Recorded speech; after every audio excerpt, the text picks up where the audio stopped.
Hey, I'm Jim Search, and welcome to Understanding Upstate, the podcast dedicated to exploring what makes upstate New York such a unique place. Each week, my co-host, Rob Adler, who would be here but is currently absent, and I dive into an upstate topic to better understand what's up upstate. And this week, we are entering the dimension of imagination, which we call the Twilight Zone, with an interview with author Nick Parisi, the president of the Rod Serling Memorial Foundation. Nick, how are you, sir? Thank you so much for being here. I am good, Jim. Thanks for having me. I'm very happy to be here. Yes, awesome indeed. And, you know, we were talking a little bit before we got on here, but as a native Binghamtonian, it is an honor to speak to someone who also enjoys and appreciates the legacy of Rod Serling as much as we do on the show. So it's gonna be really fun, man. Yeah, it will be. Now, just a quick question. Now, are you from Binghamton? Are you from the upstate area? I am not. I am from Long Island, and that's where, born and bred, and I'm still here. Okay. So I make the trip up to Binghamton. It's about a 4-hour drive for me, and that's not too bad. It's usually a beautiful drive up there, and so I'll be making the drive up actually this weekend I'll be up there. Oh, nice. Yeah. I'm in Brooklyn, so I will be making a similar journey for SerlingFest. Perfect. Along the winding roads of upstate New York, for sure. So then I guess I'd just like to jump right in here. What inspired SerlingFest for our listeners who may not know a lot about it? I'd love to let them find out. Well, there had been a Rod Serling conference that had been held at Ithaca College. Mm-hmm. And that was more of an academic conference where people would present papers on Rod Serling and give presentations and speeches. And that was held, it was alternating years between Ithaca College in upstate New York and in California. Mm-hmm. And it hadn't been done in at least a few years. They stopped doing it. And when I became more and more involved with the Rod Serling Memorial Foundation, it's one of the things that I wanted to spearhead was the idea of getting an event together where people could gather and celebrate Rod Serling. Right. And we try to do it from less of an academic standpoint, although we certainly have that aspect to it. Right. But we try to cover all aspects. So we do screenings, we do academic presentations, we do trivia contests, we do author readings. So we try to cover the gamut of different areas and different things that Rod Serling produced. So we are not totally focused on the Twilight Zone. We cover everything that Rod Serling worked on. And so we've been doing this since 2019, and it's been an annual thing in Binghamton. It's our annual fundraiser. It's pretty much the foundation's biggest fundraiser of the year. And it's just a really great time to get all these people together to talk about our admiration for Binghamton's favorite son, Rod Serling. That's right. That's 100%. Well, I can echo the Binghamton's favorite son for sure.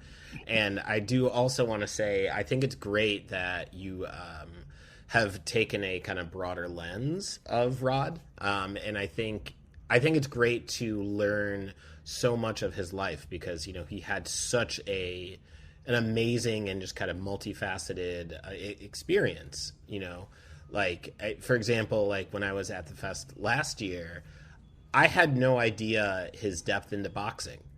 I had no clue, right? And this was, and I'm kind of, I got to be honest with you, I'm a little upset with myself because I forgot why, but I missed the lion's share of it, and I caught the last 15 minutes of it. So I'm like, fuck. But yeah, Rod was he was a boxer in the service. He came pretty close to winning the, I believe he won 17 out of 18 bouts, I believe was his record. And so he did pretty well. He was a small guy. I mean, in stature anyway, he was, 5'5" maybe. Right. And he was about 118 pounds when he joined the military. So he was what they called a catch weight or maybe a flyweight. Mm-hmm. And so that's the weight class that he fought in. And so, yeah, he was involved in boxing, and he grew to admire boxers in general. He just had this affinity for these guys who train their lives to do this one thing, Mm-hmm. which was fight. And it was obviously a profession that they were not going to be able to do forever, or not be able to do for very long even. Right. And he was just fascinated with that idea of a human being training for something that could be over in a split second. Right. You know, and never be able to do it again. And then what do you do afterward? What do you do with the rest of your life after you can't do this one thing that you've been training for? So it's something he wrote about a lot. And, you know, first, of course, the biggest was Requiem for a Heavyweight, and then, Mm-hmm. you know, in the Twilight Zone as well. And it was something that he returned to a lot throughout his career. Yeah, you know, it's interesting as I'm just sitting here listening to like his admiration for boxing, and I can see the through line of the discipline that it takes to box and the discipline that Rod had to write and to create. And I think, you know, just seeing that, I think you can draw that connection. You know what I mean? Yeah, I think so. And the focus, you know, Right. the focus that a boxer has to have. Absolutely. Yeah, it's pretty remarkable again to learn this about him, and also that he went 17 for 18. Man, that's great, dude. Yeah. That's that Binghamton energy. You're gonna hear a lot of Binghamton references. That is perfectly fine with me. Throughout this, I have come to really love Binghamton, so that is perfectly fine with me. Oh, perfect, man. I mean, and that's, you know, I mean, that is our show. Understanding Upstate is a show dedicated to all things happening in upstate New York, because there is such a rich history and rich story in upstate New York. And, you know, I think Rod is certainly one of those figures that certainly gives so much to upstate New York. And as we've seen throughout the show, I mean, you know, he was our second episode of our podcast, right? Like, Oh, okay. yeah. And in our planning of putting it together, we were like, oh, I was like, we have to talk about Rod. Like, that's... Yeah. Well, and it wasn't, as you know, it wasn't just Binghamton. I mean, he grew up in Binghamton, but he was born in Syracuse. Right. He had a cabin on Cayuga Lake, and the family still owns those cabins on the lake. So he had a real connection to the entire upstate community, the upstate area. I mean, he named his production company Cayuga Productions, and he referenced upstate New York locations in Twilight Zone episodes and things he wrote outside of the Twilight Zone as well. So yeah, it permeated his work. 100%. And like, you know, I can say as a native Binghamtonian, like watching the episodes, you know, it's like I catch the references to Binghamton, right? Like when you'll know this because I love Rod, but I feel like I've met my match. I've been in so many parties and social circles where I'm like, well, let me school you about Rod Serling. And now it's time. It's now time for me to be like, oh shit, I have met, I'm definitely going to meet my match. But there's an episode where the main character of the episode is getting a cab, and he's getting a cab to Bennett Avenue, and I was like, well, I know where he's going. You know? Well, I think you're referring to the episode Mirror Image. Mm-hmm. And if you want to meet your match, if I have to school you, I think what the reference actually is that they're in the bus station, and he says that he had to get a cab from Cortlandt to Binghamton, Yes. because of the weather. So he doesn't mention Bennett Avenue, but he does mention he had to take a cab from Cortlandt to Binghamton, or from Syracuse to Cortlandt, and then he had to get from there to Binghamton somehow. So he mentions that. Yeah. Absolutely. Well, the one I'm blurring my lines a little bit here, but you'll be able to fill this in, I think. But it was an episode where it was a guy who was I sound like everybody I talk to at parties when they're like, hey, I saw this episode about Rod and I would say that was not a limit. right, exactly. But I feel like that, just as a side note, I feel like in so many conversations with people, when they talk about the Twilight Zone, it's always like the premise of the episode, because they're so like just cutting edge, and they just fuck with your head. They just like, there was this one episode where X, Y, Z happens, right? But no, coming back to the episode, it was a gentleman who worked or he hung out at a bar, and the bar was closing. Yes. And every time he looked in there, he saw the bar, and he was the only one that saw it. That's Yes, the episode.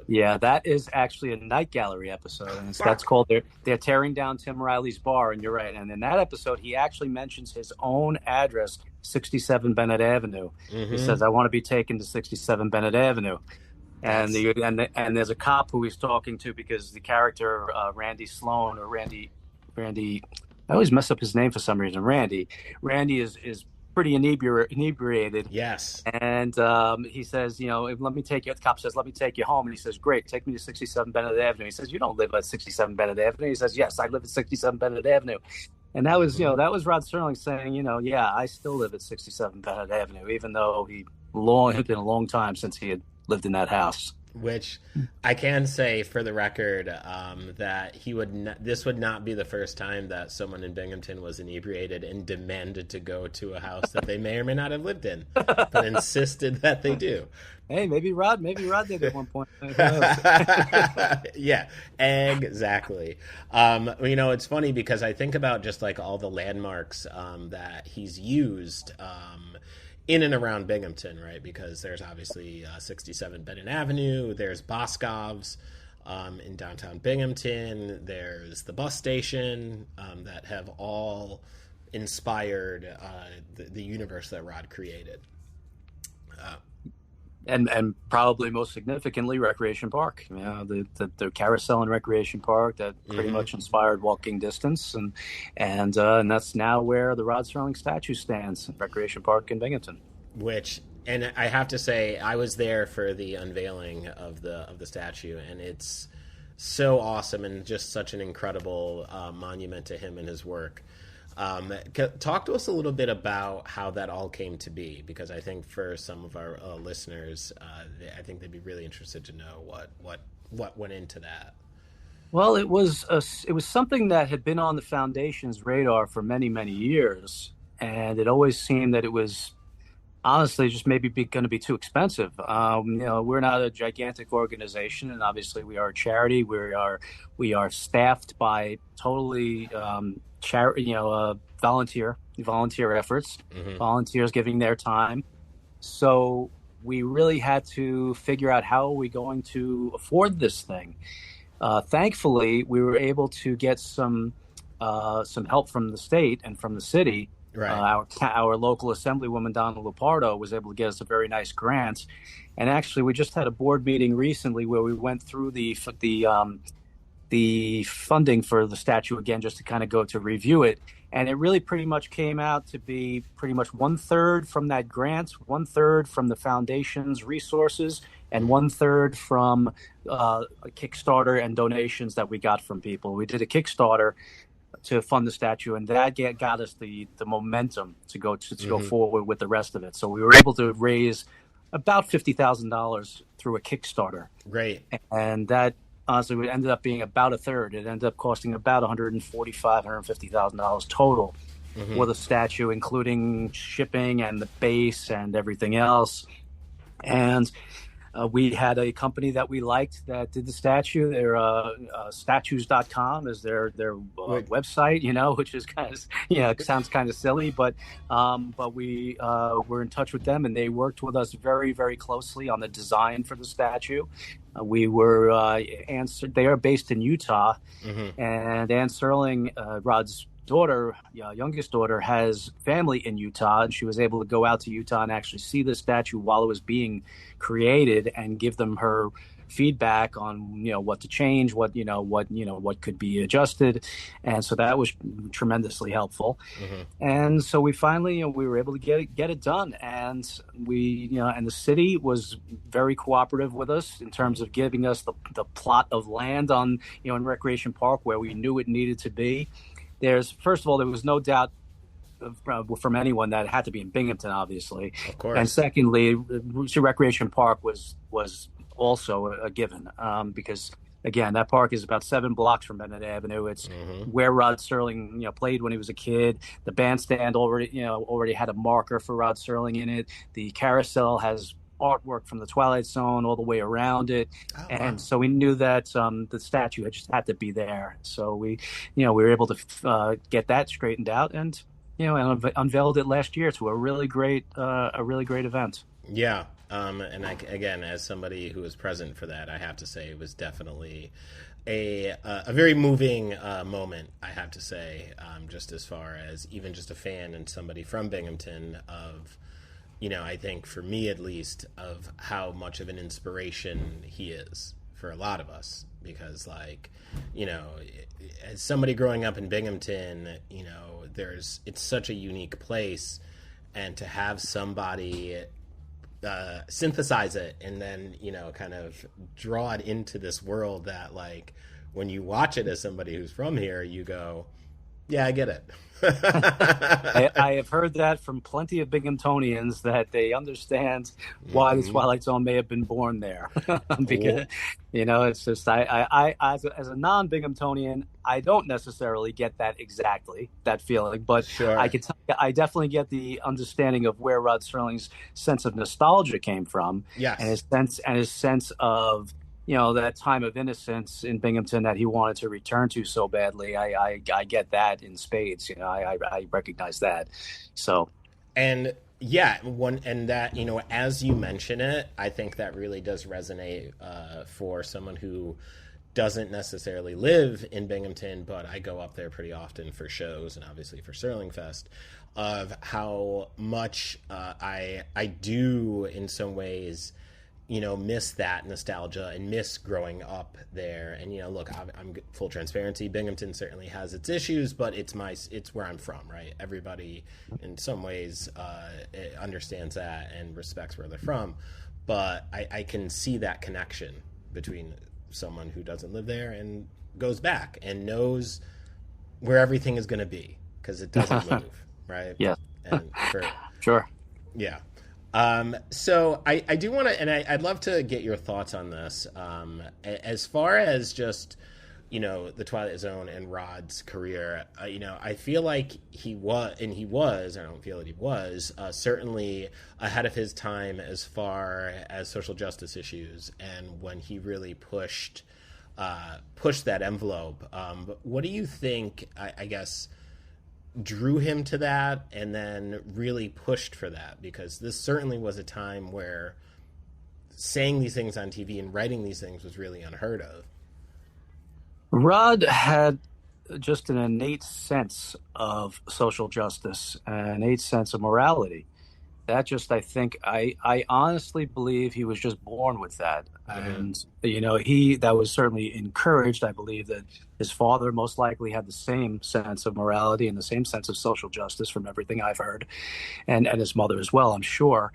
And so that was something he was born with. And he was also, part of his nature was the desire to engage with people, to debate with people, to talk to people, quite simply. And so from his earliest years, you could see, even in his college, in his high school, the high school newspaper, they would say he was the editor of his high school newspaper. And there was one editorial that described him as always ready for a heated debate on any social issue. This is when he's 16, 17. Right. So he was always socially aware. He was always aware of what was going on. Now, of course, he grew up in the 40s. And when the Twilight Zone was airing, it was 1959 to the early 60s. And just so much was going on, obviously, at that time, that he believed that as a writer, and as a writer who had a platform, being a national television series, he had a responsibility to address some of those issues that were important to him. Mm-hmm. That was just part of the job, he thought. And now, as you said, in the mid 50s and early 50s and late 50s, before the Twilight Zone, when he was writing for live television, you could not address any of these issues on live television. Right. And he tried, and he always ran into the brick wall, but he gave it a shot. He always gave it a shot.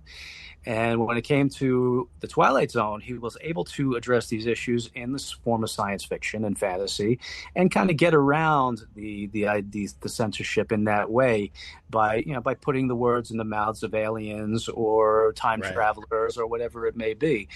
And so it was a brilliant strategy, and it worked for him. But he never gave up his desire to address social issues in his work. It was part of the job for him.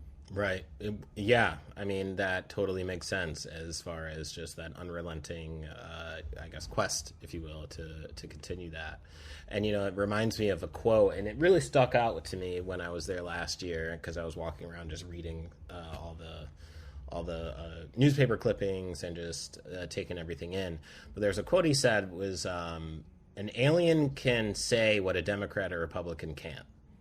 And obviously it's a little bit dated for the time, but you get the idea of, like, to your point, of embedding those issues within science fiction.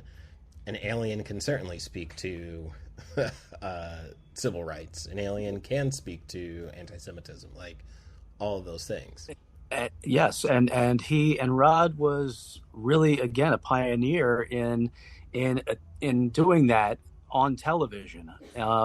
Star Trek did the same thing, but Star Trek, debuted a year after the Twilight Zone was canceled. And Gene Roddenberry was certainly inspired by Rod Serling's approach on the Twilight Zone when he was writing and producing Star Trek. It was so every science fiction show after the Twilight Zone owes a debt to Rod Serling. There's no doubt about it. And if you speak to the creators of those shows, I think they would admit it freely. Right, and that actually kind of lends myself to one of the points I wanted to bring up here is, I think for someone who watches television and studies it, they know the contributions that Rod has given to the arts, but I'd love to get your thoughts as to what sort of influence do we see? Because, I mean, you just mentioned Gene Roddenberry, but I'd love to know what are those other shows and other projects that you think have drawn that influence from Rod? Well, the first thing I can do is just point to what certain showrunners have said about Rod Serling, even in recent years. And I think one of the interesting things is that many of the, again, showrunners of current television are people not from the science fiction or fantasy genre, but people like David Chase and Vince Gilligan, Breaking Bad, Sopranos, Matt Weiner. These are people who look to Rod Serling as a role model, and look to Rod Serling as the first person who really was the writer showrunner of his series. Now the term showrunner has become common, but Rod Serling kind of invented that role with the Twilight Zone. He was the first writer, the writer producer to have like the absolute last say on what was going to be on that show. And so, again, you have people like Vince Gilligan, Matt Weiner, David Chase, David Simon. And these are all shows like The Wire and shows like, again, Breaking Bad and The Sopranos that you would not connect to the Twilight Zone, but who have writers and showrunners who look to Rod Serling as a role model. This year at our SerlingFest, we're going to have Frank Spotnitz, who's a producer of The X-Files. Right. And I think The X-Files was obviously influenced by the Twilight Zone. That's another one. So now when you get into the genre, of course, they're going to be Twilight Zone influences in things like Star Trek and things like The X-Files, things like the most recent is Black Mirror, most likely. Right. Oh, hell yeah. Yeah, I mean, people have been calling that the 21st century Twilight Zone since the first episode streamed. So yeah, there and I'll be actually doing a presentation at SerlingFest this year that I'm calling the enduring influence of Rod Serling, where I just gather a handful, at least, of the most recent references to Rod Serling in television shows, not just shows, but in movies, television shows, music, etc. It's amazing how often Rod Serling, this guy who again, died 50 years ago, is still being referenced in all of these media and all different genres, all the time. It's really pretty remarkable. Yeah, I mean, and the endurance, right, that this show has had and the timeliness of it, because like there's so many lessons and just plot points that have popped up throughout the shows that are applicable today. It's really remarkable that the show has stood the test of time, and his legacy has as well. Yeah, it's a testament to how good the show was, how well it was written, and how deep it was. And you sound pretentious when you say a word like that, but I say this all the time. People who've heard me on other shows are going to think I'm, a robot or something for saying this again. But I'll say it again: is that Rod Serling, if the Twilight Zone were just about twist endings and spaceships and monsters, we would not be talking about it right now. It's just that's just a fact. If as Right. good as the twist endings may have been, if Twilight Zone was just about, hey, it's a cookbook, and oh, we were on Earth all the time, that might have been what he said momentarily. We'd be momentarily adequate. But the reason we're talking about it now is because Rod Serling imbued it with something beneath that surface, something extra, something we can think about, something that we can talk about, something we can debate. And that is why we're still watching these episodes and still talking about them 65 years after the show aired. And I would even offer to that too. I mean, even in watching the reboot, right, which I enjoyed. I thought. I was at a party recently, and I was actually just talking about the reboot, and I had some people be like, "Oh," and they didn't watch it yet, and they're like, "Oh man, they made the reboot. That's gotta go." Nah, you're gonna hang on right there, because I can say, well, obviously this is all subjective, but sure. I can say that I think they did a good job continuing it. I don't believe that. Obviously, you can't compare Rod's work to the current work, but I think it still is in that same breath and same frame. And Jordan Peele as Rod, I think that's a great choice to have him narrate. Well, I loved Get Out. I'll tell you that much. Right. Oh my God, what a great movie that was. And I think that very much the reboot, like so many other shows, and even the original Twilight Zone, it had its good episodes and it had bad episodes. I mean, it's a mixed bag, just like anything else. Rod Serling very famously said that the Twilight Zone was a third shows that I can be proud of, a third shows that were passable, and a third were dogs. I think that's very pessimistic, and that was Rod's nature to be pessimistic about the show. But the point is, of course, that there's always going to be a mixed bag when you're talking about anthologies. Anthology, it's not like a sitcom where how can you really say there's a third of the Big Bang Theory episodes are dogs? It's like it's the same show. I mean, it's going to be pretty consistent. It's going to be just as funny pretty much the whole time, But an anthology where you're talking about a totally different cast, a totally different story, a totally different setting every week, you almost can't avoid having a mixed bag. And I think that the most recent reboot certainly was that. Yeah, I have to say. There was a really great. I'm a comedian, and I think one of my favorite episodes was the episode with Tracy Morgan, basically playing the devil and granting an aspiring comedian the gift of humor at the expense of erasing people from history. I was like, this is... That was the first episode, if I'm not mistaken. Right. Oh, it was the second. No, the second. The first was the Nightmare 20,000 Feet, or one or two. It was the first or second episode. I remember they dropped together. I remember. So yeah, I think they did. I think they did a fantastic job with it. And that's not just me being a Binghamtonian. Now, I did want to ask you a question, and I'd love to learn more about this. Rather, is Helen Foley, who has been referenced throughout the Twilight Zone story. I'd love to learn more about that connection between Rod and Helen, and telling the fans what that connection is. Well, as far as I can tell you, and there are people in our foundation who would be better at giving you that story, honestly. Mm-hmm. I never met Helen Foley, unfortunately, but I can tell you for sure that, that Helen Foley was, first of all, was one of Rod's first mentors. She taught Rod public speaking mm-hmm. in high school, and they became friends. They were friends for the rest of Rod's life. So, and Helen Foley was one of Rod's biggest champions. She just, she believed in him. Right. And so she started the foundation, her and a small group of colleagues and Rod's friends started the foundation in Binghamton in 1985. That's 10 years after Rod died. And so this is actually our 40th anniversary this year. Mm. And they just started the foundation with this idea that we should do something to ensure that this man's work is remembered. And that was pretty much the idea behind it.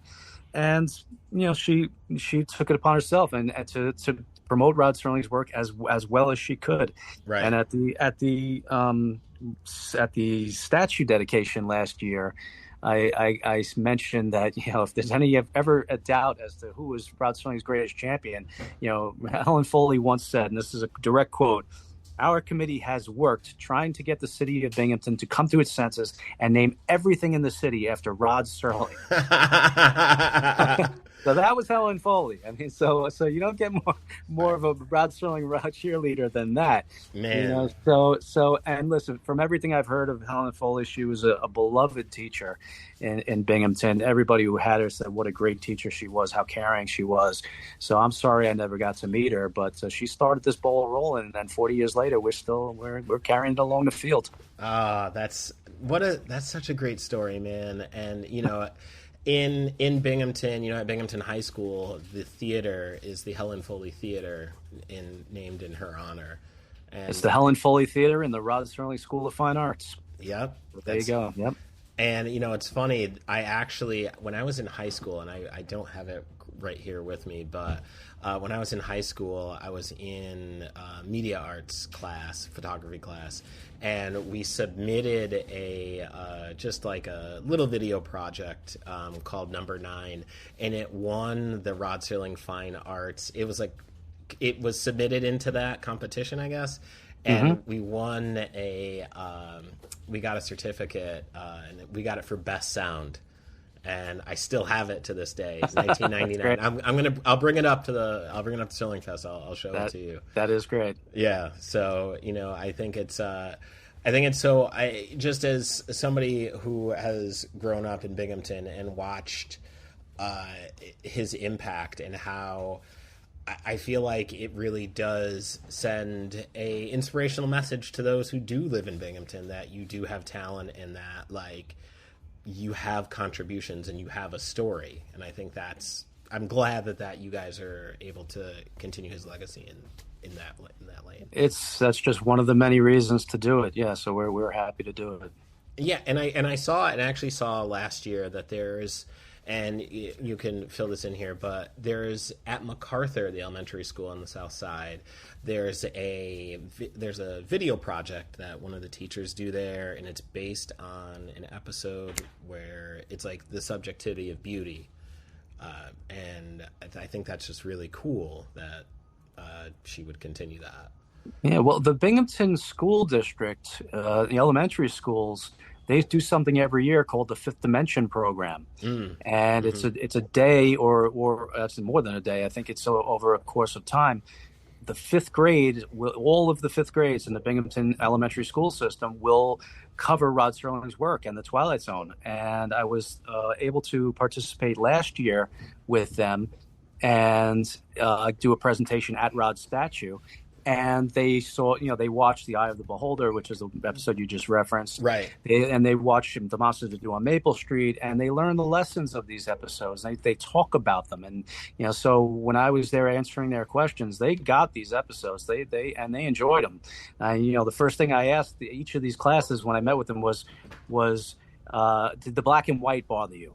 And none of them were bothered by the black and white. So it's one of those things I like to bring it up because television today, of course, is just, they think black and white is just the death knell to the younger generation watching it. And it's not true. When these kids watch the Twilight Zone, within 3 minutes, they forget it's in black and white because the story is so good. That's it. That's all that matters.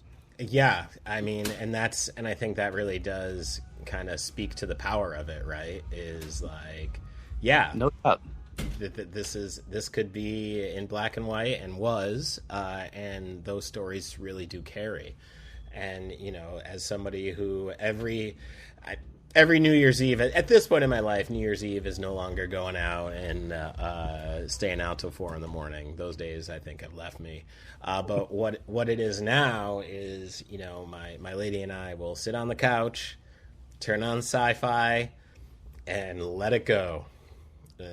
And watch a marathon of this show that, you know, there's not too many other shows that get a marathon, like especially a black and white show, a show that's that old, to get a marathon on multiple different networks. I mean, Sci-Fi does it, the MeTV does it, Comet, all these Heroes and Icons, all these different networks. They will run a Twilight Zone marathon for 2 days. On 4th of July or New Year's Eve.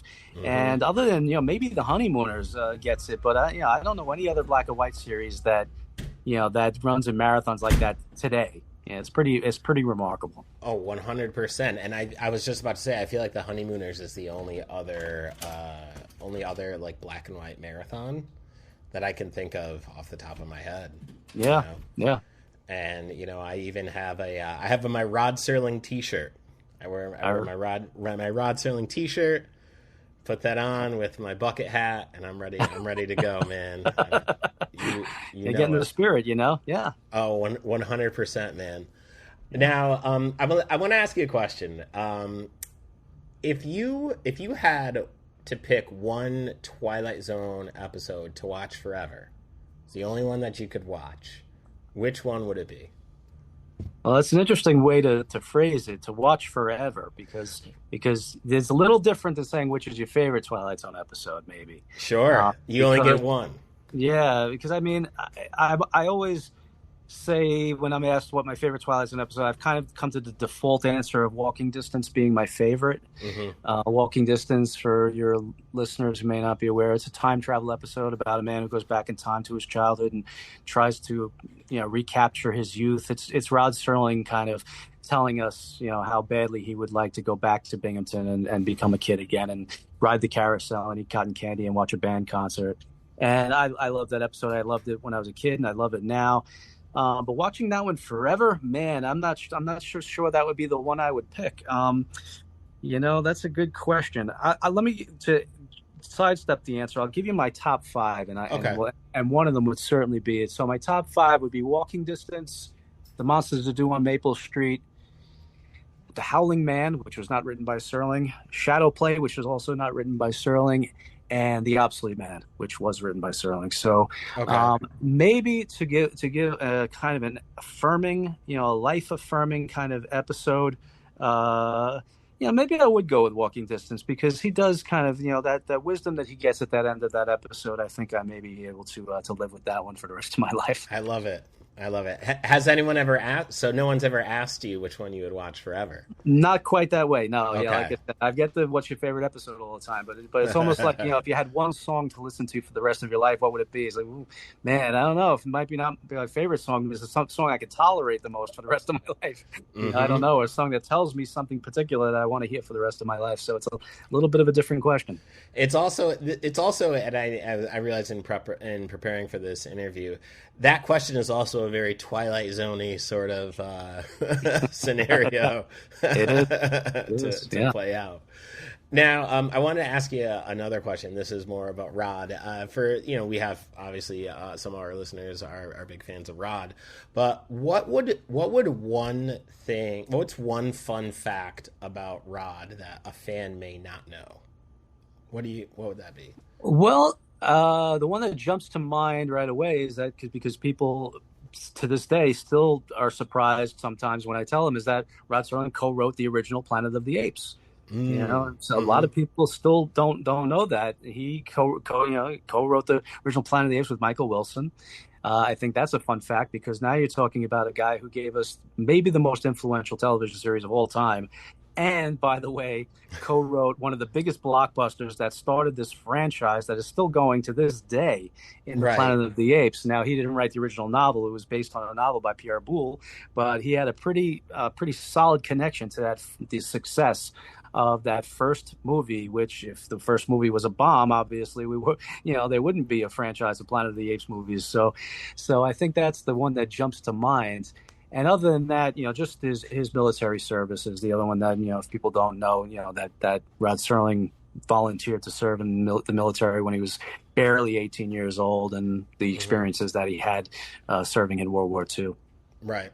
Yeah. I mean, and then you see that, and he's, I believe, spoken about that, his experiences in war, how that impacted and informed some of his work. Going forward, which I think you see that, right? It was the biggest influence in his work. There's no doubt about it. His experiences in World War II were the biggest. Had the biggest impact in him becoming a writer, and had the biggest impact in what he wrote about. There's no doubt about it. Yeah, for sure. Well, listen, Nick, honestly, I could talk to you for like 4 hours about this. Oh, we'll do that at SerlingFest. Corner me at SerlingFest. We'll talk for a Yeah. couple of us. I'm gonna be a little bit more of a social butterfly this year, and I'm gonna get out there, and obviously I'm gonna talk with you more at length. And folks, if you are, if you're listening here and you are in the Binghamton area, and even if you're not, man, you should get your ass over to SerlingFest, which is the 19th and 20th at the Forum. And we'll put the tickets for the show in our show link for you there too. Terrific. That's great. And is there anything? I mean, I kind of plugged the big thing that you're here for, but is there anything else you'd like to plug? No, just we're really looking forward to seeing everyone at SerlingFest. It really is going to be a great time. I'm so looking forward to seeing our new guests. We have 3. Or, well, really, at this point, 5 new first-time guests at SerlingFest this year. So it's just it's going to be a tremendous time, and you should come out. Yes, please do, folks. And again, Nick, thank you so much for hanging with us here on the show. And Jim, this was a lot of fun. I appreciate it. Absolutely, man.